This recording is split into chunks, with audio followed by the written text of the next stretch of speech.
de renvoyer le verre en France, vous imaginez bien, c'est coûteux. On ne peut pas acheter une bouteille de vin et puis boire le vin, faire venir le vin de France et puis le renvoyer la bouteille après. Donc ce qui a été proposé, pendant une dizaine d'années, on a proposé ce modèle-là. On a proposé de broyer le verre ici, en Martinique, de manière à pouvoir le valoriser par la suite sur place. Et ce qui est important, c'est qu'il faut impérativement avoir à l'esprit que les circuits courts, de la même manière qu'on parle de circuits courts dans l'alimentation, les circuits courts en matière de valorisation des déchets, c'est ce qui est à privilégier. Et aujourd'hui, nous avons travaillé avec quelques techniciens pour pouvoir proposer donc, la valorisation du verre. Donc on en fait un sable et on en fait un gravier. Et le sable et le gravier nous servent à fabriquer du béton. Et ça c'est important parce que si vous voulez, le béton, on l'a qualifié, il est de qualité, c'est un béton de qualité.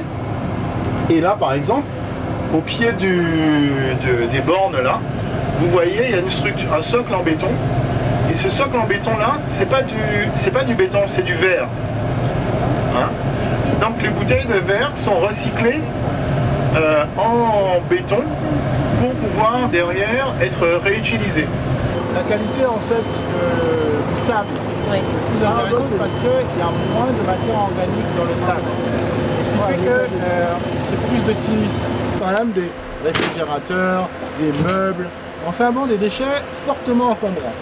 Alors jusqu'à maintenant, c'était une collecte qui était effectuée par des prestataires privés pour le compte de la communauté d'agglomération. En porte-à-porte, c'est encore le cas, mais à la demande des élus, nous allons passer en régie pour le ramassage de ces encombrants en porte-à-porte. D'accord ? Encombrants et déchets verts, parce que vous avez un peu la végétation, on a quand même beaucoup de déchets verts sur le territoire. Donc ça a été une décision qui a été portée par les élus de l'Espace Sud, et nous on est en train de mettre en place les achats de camions, la construction du bâtiment pour recevoir les agents, et puis aussi certainement après le recrutement des agents pour pouvoir faire fonctionner cette déchetterie. Ici nous avons depuis longtemps à l'Espace Sud créé ce qu'on appelle des déchetteries pour l'apport volontaire des usagers. C'est-à-dire que l'usager a la possibilité, s'il souhaite se débarrasser de son déchet encombrant, de venir à un point précis pour pouvoir déposer à des endroits précis. On va vous expliquer un petit peu comment ça fonctionne. Les réfrigérateurs, les... comment dirais-je, on ne met pas les carcasses de voiture, hein, on met uniquement les déchets du quotidien, des déchets d'habitation, d'ameublement, des déchets domestiques, donc viennent ici. Les déchets verts aussi rentrent ici. Alors, on a aussi une catégorie de déchets un peu spéciaux qui sont un peu dangereux, comme par exemple certains solvants, certains déchets d'activité un peu qui ont des répercussions sur l'environnement direct. Hein. Donc ceux-là sont acheminés ici.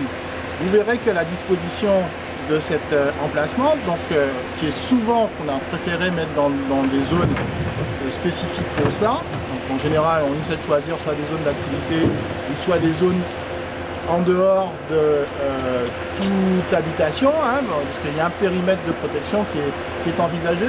Cette déchetterie-là, donc, c'est la mairie qui a mis à disposition le terrain et elle a été construite effectivement par l'Espace Sud au départ.